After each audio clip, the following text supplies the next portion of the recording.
Good evening and a warm welcome to Big Budget Business, where we highlight prolific individuals who are making strides in their respective fields. Today, we are speaking to a corporate governance titan who has been in the industry for over 10 years, Miss Mpho Kgosietsile. Welcome to the show. Thank you. It's a pleasure having you. And good evening to you. So please just tell us a bit about yourself, Mpho Kgosietsile, the individual. Tell us your background story. My name is Mpho Moletlo Kgosietsile. I like adding the Moletlo part because it's a differentiating factor from the other Mpho Kgosietsiles. Okay. I was born in Kanye. I grew up in Orapa. Okay. Spent most of my youth and also my young adulthood in Orapa. Went to boarding school in Moeng College. Proceeded to the University of Botswana, where I did my economics, my BA in economics and environmental sciences. I'm a mother, one son. You must spoil him to bits. I'm not so sure about the spoiling.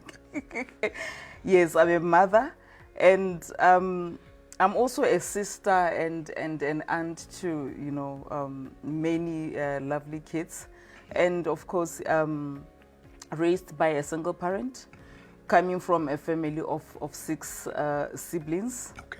Yes, I'm also a pastor.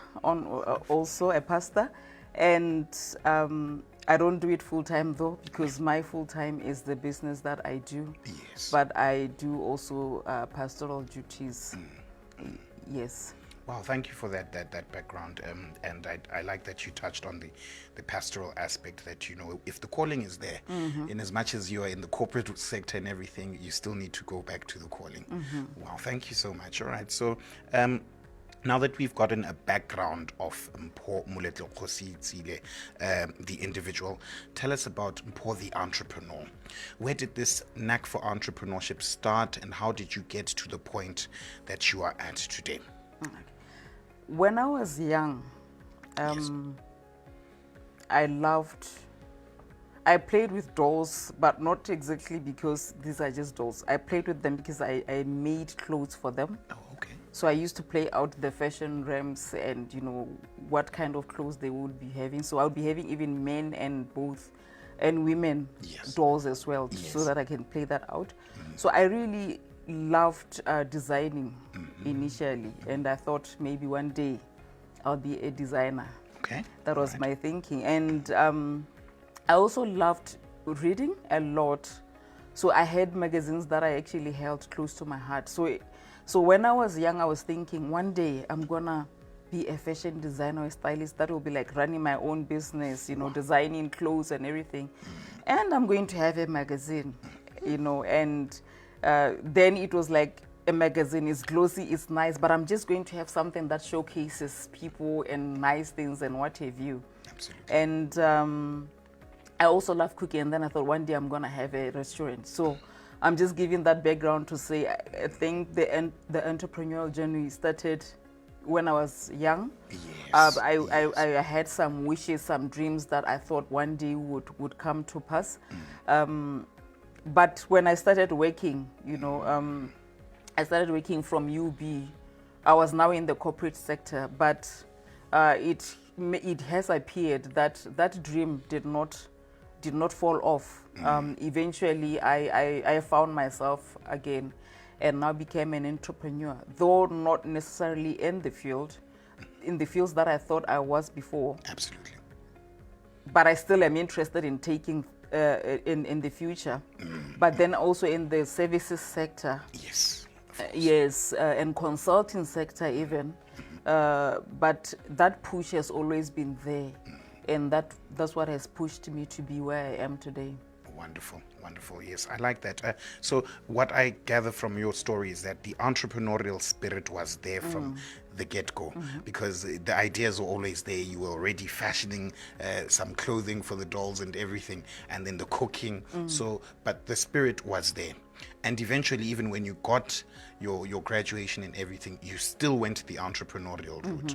Wow, that's wonderful. Thank you so much for that. Now, maybe tell us about Wise Leadership, the organization and its services. Wise Leadership is a company, a corporate governance and company secretarial consultancy. Yes. Established over 10 years ago. I had started my career at what is called the Companies and Intellectual Property Organization in 2001. Yes. So that's when I learned about companies and, administration, compliance, all this. And that's when the interest of corporate governance grew. And I went on to take an MSc in corporate governance to build myself up, of which after that I then left SIPA, which was then the Register of Companies, and then set up Wise Leadership. I started up in 2011. We are 10 years now. Basically, we started with, obviously, starting up, you basically have 0 clients. But we have grown to where we are today in, I would call it a difficult industry because it's consulting. So it's not an industry that is easy to actually break through. Yeah. Wow, okay. So in terms of the services, you said it's corporate governance and company secretarial. All right. So maybe to get into, let's delve into these aspects for someone at home who might not necessarily understand what your consultancy does. Let's get into the aspect of corporate governance and then get into the aspect of the company secretarial services. Okay. I'm gonna put the two together and then separate them again. Perfectly fine. Generally, as a qualified company secretary, you are also viewed as a corporate governance practitioner. Meaning, you are a company secretary, you may qualify as that, but then also your role will also, go into the corporate governance side of the organization. So that's what a fully rounded company secretary would do. So now, in terms of corporate governance is a system or a way in which companies are run, generally, in terms of definition. All right. And this involves different relationships. It involves the stakeholders, it involves the employees, it involves management, it involves suppliers, it involves the community, the society. Absolutely. But the people that are sitting at the top of it all is the board of that particular organization. They're the ones who are in charge of making sure that there's a corporate governance culture in that organization.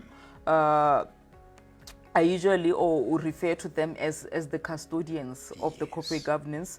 It's also referred as such in one of the king codes of corporate governance. So in terms of corporate governance, as a practitioner now, your role is to advise the board. And also advise even the management exco, the other stakeholders, be in liaison with the regulators, advise on compliance, advise on risk. So as a corporate governance practitioner, you are a much more broader person. You are the person who is expected to actually be able to articulate the dynamics of the organization in every aspect. Of course. Because you sit with the board to advise them all the time. In meeting, outside the meeting, you have to be considerate of whether the company is complying. Of course, there probably would be somebody who's taking care of compliance. But in your role, you need to also offer that kind of, another layer of assurance to say, is the company complying? What do we need to do in terms of abiding by regulation? What about the codes of corporate governance that the organization needs to at least adhere to? And then also, you are also the main thing. Also, you are in charge of the organization's corporate governance structures and processes and procedures. You are the ones who have to review them to see if there's need for development and continuously advise on that note. So that's what a corporate governance practitioner does. And that's what then we do at Wise Leadership. That and more than just advisory, we also do the whole suite in terms of providing corporate governance services, where we do training on corporate governance and other other courses as well, which are accredited by the BQA. Company Secretarial is one of them. Yes, we do train company secretaries as well. And board inductions, where now it talks to the boards. As a new board, you are being appointed, this is who you are, this is what you need to do. Exactly. Those roles and responsibilities. We have taken those and transformed them into training modules where we can teach people. And we do board assessments where you assess and evaluate the performance of the board. Different advisory development of frameworks, as I've said to you, you know, helping companies or organizations to implement even the codes of governance as well, and standards and all of that. Oh, wonderful. So, wow. So a corporate governance practitioner is quite a broad scope. Yes. But just to recap there, you did mention that, okay, governance has to do mostly with the overall running of the organization. And you as the corporate governance practitioner have to see how the stakeholders relate to each other, the principals, the agents, whoever is there, whoever has that fiduciary duty. And you advise the boards specifically, because it's the boards and the executives who mainly have this corporate governance role. All right, so that's where you come in as wise leadership. Okay, no, that's great. That's great. You've touched on the governance aspect, but maybe for our young people there with businesses who want to register their SMEs and keep their businesses going, what's the role of the company secretary in that respect? Okay. The role of the company secretary, like I said, they're intertwined, but then again, it depends how you practice at the end of it. Yes. As a company secretary, we also look at helping to establish entities. Yes. Entities, it would be an SME or whatever form that it will come, whatever entity that would be. So we help to establish that, assist and advise during the formation of that entity, submit the relevant papers with the particular regulator that is supposed to be doing that. In this instance, that would be SIPA, in terms of if it's companies, which is mostly that which we deal with in terms of formations. And you also now, after doing that, after setting it up, you know, getting all the certificates and all, you also want to be able to assist that that company to grow, in the sense that you go and do your business. I'll sit here and support. Still, you're doing the governance part, even at a smaller scale. I'll sit here and support you, in the sense that when you need, you know, to adhere to regulation like taxes, licenses, PPA, DB, we'll still facilitate those for you, so that when you approach anyone to do business, those are the things that will be required initially. You are able to submit them. And then over and above that, then we will then provide continuous support in terms of advisory as well, when you need to make changes within your company, regarding shares, regarding directorships, regarding decisions and resolutions and meetings that you want to do for the company. That's when we come in. And yes, then on a broader aspect, yes, we would then, on our part, we do then our company secretaries for different bigger entities who we then would totally be outsourced to perform the services of a company secretary from outside the organization. And now that's a much bigger perspective, where you now have to deal with complex regulation. We now have to do with the complexities and the dynamics of a bigger organization. Still doing the same thing, but at a higher level. You have to make sure as a company secretary that the company's records are kept well. The registers of the shareholders, the registers of the directors, ensure that meetings go well, coordinate meetings, you know, draw agendas. Even as a company secretary, you're still the main person, the go-to for the board as well, and particularly even for the chairman, and, you know, also assisting the CEO and EXCO in terms of how the direction, or how the board wants to take the direction of the company in terms of all these other things that may be needed, meetings, you know, work plans, you know, and notices of meetings, and even the annual general meetings as well. So a company secretary is somebody who would do all that, and over and above that also advise on governance matters. Of course.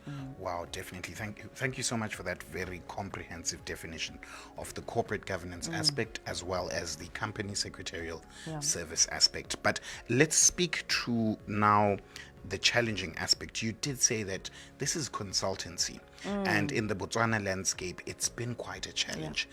But you've been here for over 10 years. You've managed in a difficult sector.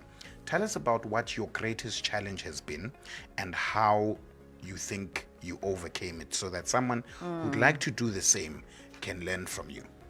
Yes, I always say that consulting that's how I got to, to define it as I went along in terms of understanding. It's obviously different from providing a product that one can see and decide immediately whether they like it or not. Absolutely. Consulting is initially personal, meaning that they people have to like you, and they then would eventually have to test your services and decide whether they like your services. So consulting most of the time doesn't really work with, I have an iPhone, can you see it? A tangible. It works then with word of mouth to say, those are the people that have helped me. Yes. So try them out. So that's initially how we started growing. It wasn't really just exploding into it and then finding ourselves there and suddenly having clients. It took a long time to actually even build clients that you would call these are our like our retainers, our big clients, and it takes time. For the first 5 years it was very tough. And you never thought of quitting? Many times. I went to bed quitting. Oh, yes. And then in the morning I'm awake, and then I still go to an empty office because really people have to buy into you. Yes. Consulting is intellectual property. It's what's in your brain, and you have to be able to articulate it for somebody else to like it. Absolutely. And to buy into it. Absolutely. So it's testing. So I remembered because, as in those times when I needed to persevere, God would always remind me that, what, you see all these big consulting companies, some of them are 100 years and they're still staying. They started like over 100 years ago.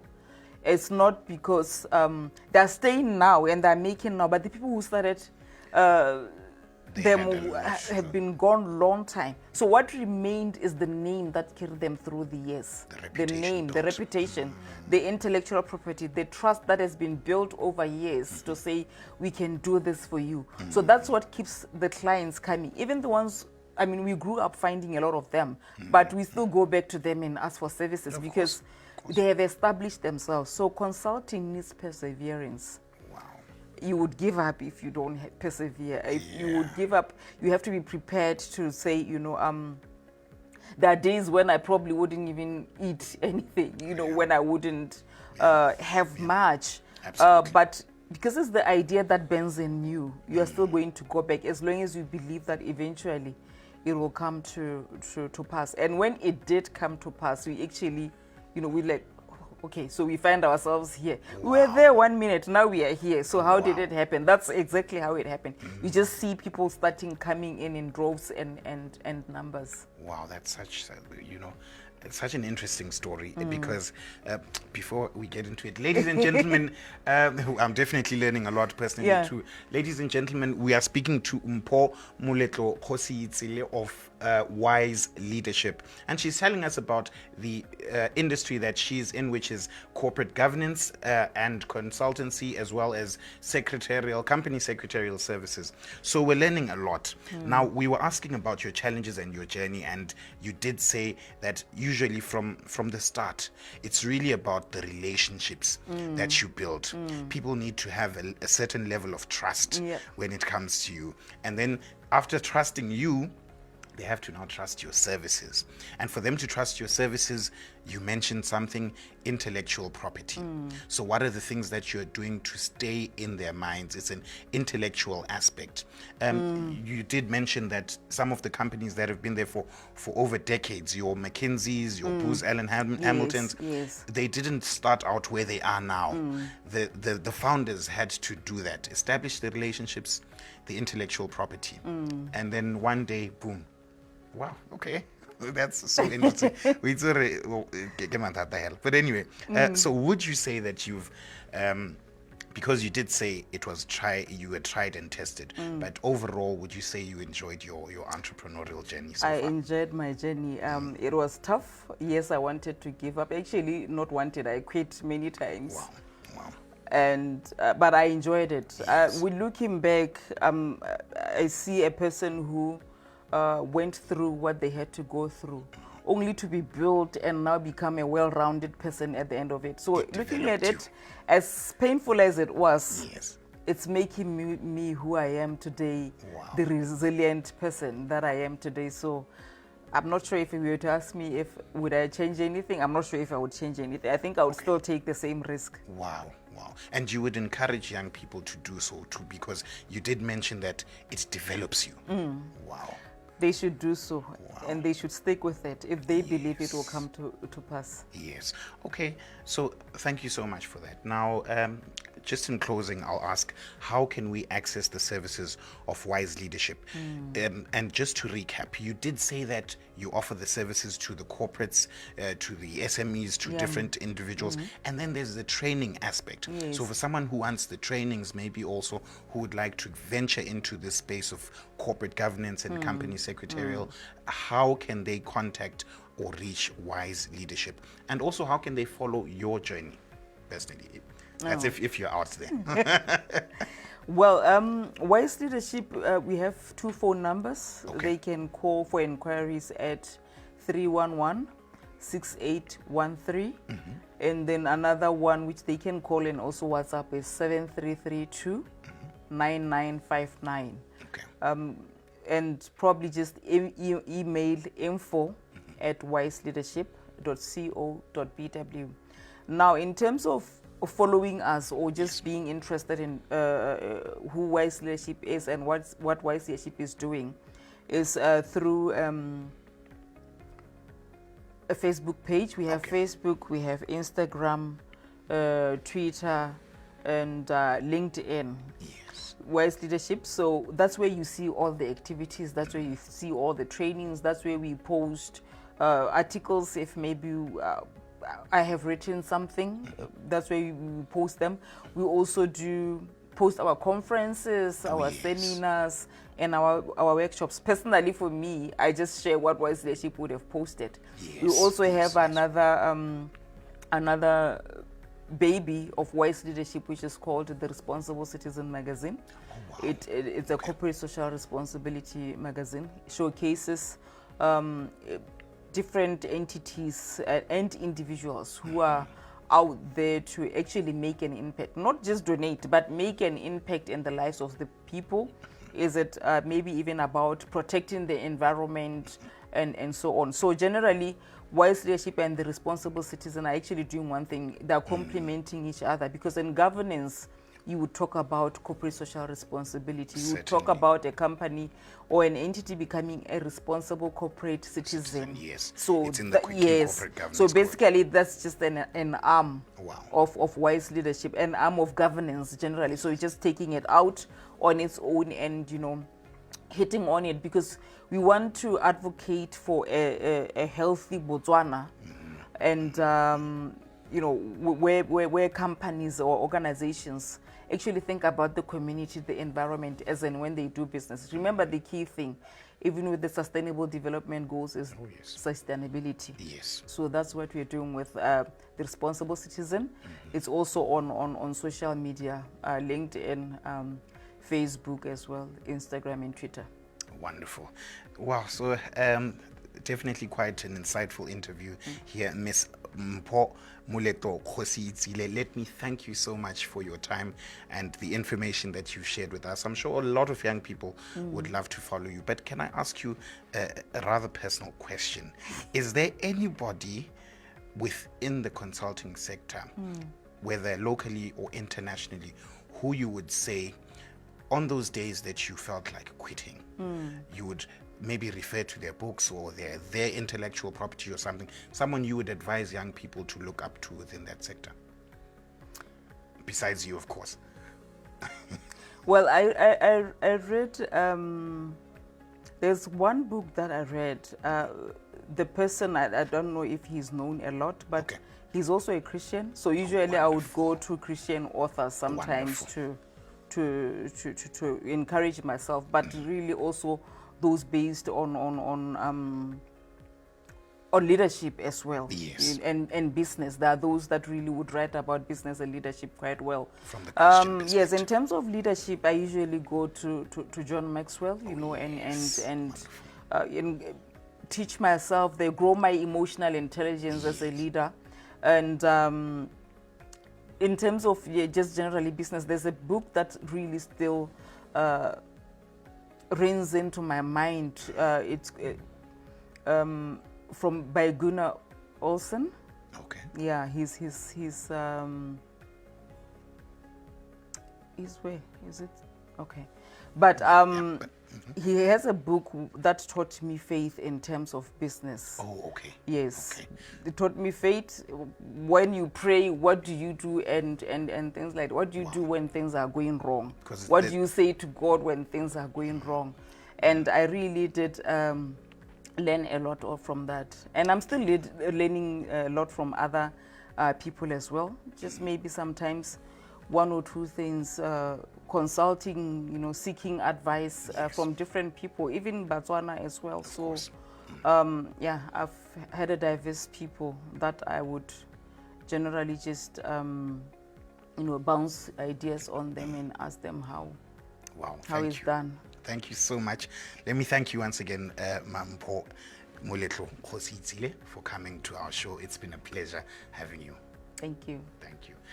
Ladies and gentlemen, before you go anywhere, don't touch that dial. We'll be right back with our 2-minute tip.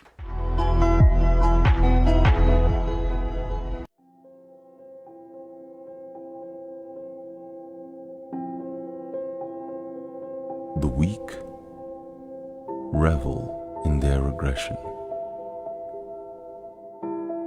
The strong in their gentleness.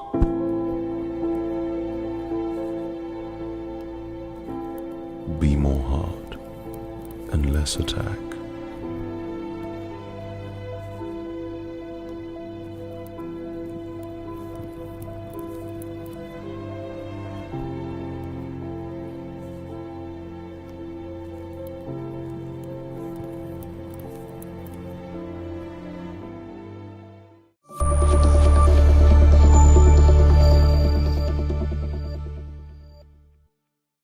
Right, so today's 2-minute tip, we want to give you a few of the pitfalls or dangers that could cause the early failure of your SME or your startup. And number one is failure of basic bookkeeping. We are not saying that you should be a professional accountant per se, but learn about your income and expenditure and how to account for those. Number two, compliance. As we've been speaking during the show, it's important for you to comply with whatever regulation is there. So check with the Companies and Intellectual Property Authority and the Botswana Unified Revenue Services if you are compliant, as well as others.